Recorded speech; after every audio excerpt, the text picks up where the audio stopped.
نحمدہ و نصلی و نسلم علی رسول الکریم۔ ناظرین، آپ دیکھ رہے ہیں میرا YouTube channel AKQ Islamic academy. میں ہوں عبدالخالق قریشی۔ ہم نماز کی شرائط میں سے استقبال قبلہ پر گفتگو کر رہے تھے، تو استقبال قبلہ میں ہم نے اپنا سینہ، اپنا چہرہ جہت قبلہ کی طرف درست کرنا ہے۔ تو جب تک درست نہیں ہوگا تب تک ہماری نماز جو ہے وہ شروع نہیں ہوگی۔ تو اس صورت میں اگر کوئی بندہ ایسی جگہ پر موجود ہے کہ جہاں پر بیابان علاقہ ہے، ریگستان ہے، جنگل ہے اور ویرانہ ہے، دور دور تک کوئی گھر موجود نہیں، کوئی ایسا بندہ موجود نہیں، کوئی مسجد موجود نہیں کہ جس کے محراب کو دیکھ کر وہ اندازہ لگا سکے کہ قبلہ کس طرف ہے، تو اب ایسے بندے کو چاہیے کہ وہ دیکھے سورج کو، سورج سے وہ یہ یقین کرے کہ قبلہ کس طرف ہے۔ اگر وہ دن ہے اور بادلوں کا دن ہے، آسمان پر بادل ہیں، سورج نہیں نکلا ہوا، تو اب وہ سورج سے بھی علم حاصل نہیں کر سکتا۔ تو اگر رات کا عالم ہے تو وہ چاند ستاروں سے اندازہ لگائے۔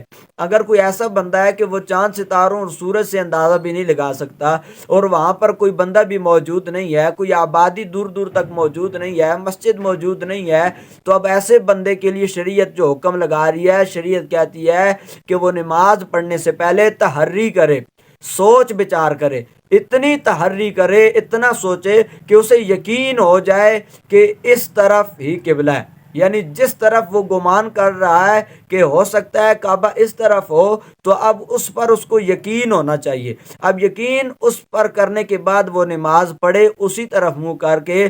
تو نماز پڑھنے کے بعد اگر اسے معلوم ہوا کہ میں نے جس طرف منہ کیا تھا اس طرف تو قبلہ نہیں ہے، تو پھر بھی اس کی نماز شریعت کہتی ہے کہ ہو جائے گی۔ کیوں؟ کہ اس کے پاس کوئی ایسا وسائل نہیں تھا، اس نے تحری کی، سوچ بچار کرنے کے بعد اس نے نماز پڑھی، تو اب شریعت کہتی ہے کہ اس کی نماز ہو جائے گی۔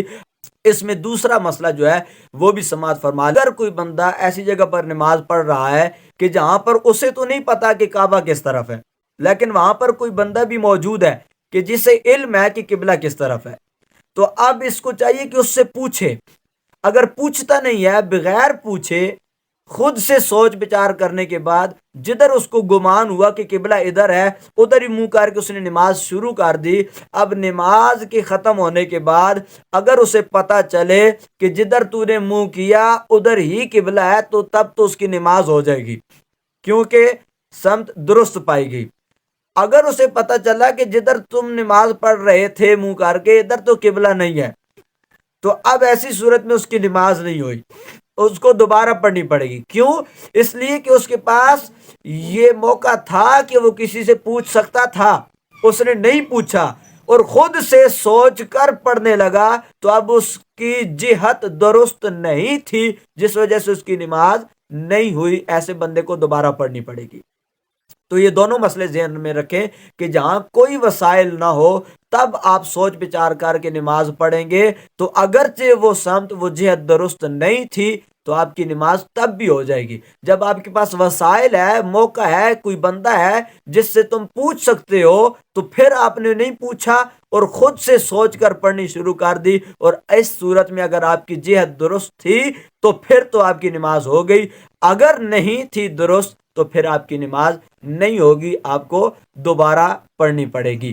تو یہ استقبال قبلہ یعنی اپنا زاویہ درست کرنا جہت قبلہ کی طرف، اس کے کچھ مسائل میں نے آپ کے سامنے رکھے ہیں۔ اللہ کریم سے دعا ہے اللہ تعالی ہمیں حضور علیہ الصلوۃ والسلام کی پیاری شریعت کو صحیح معنوں میں سمجھ کر عمل پیرا ہونے کی توفیق عطا فرمائے۔ اجازت دیجیے، اللہ حافظ۔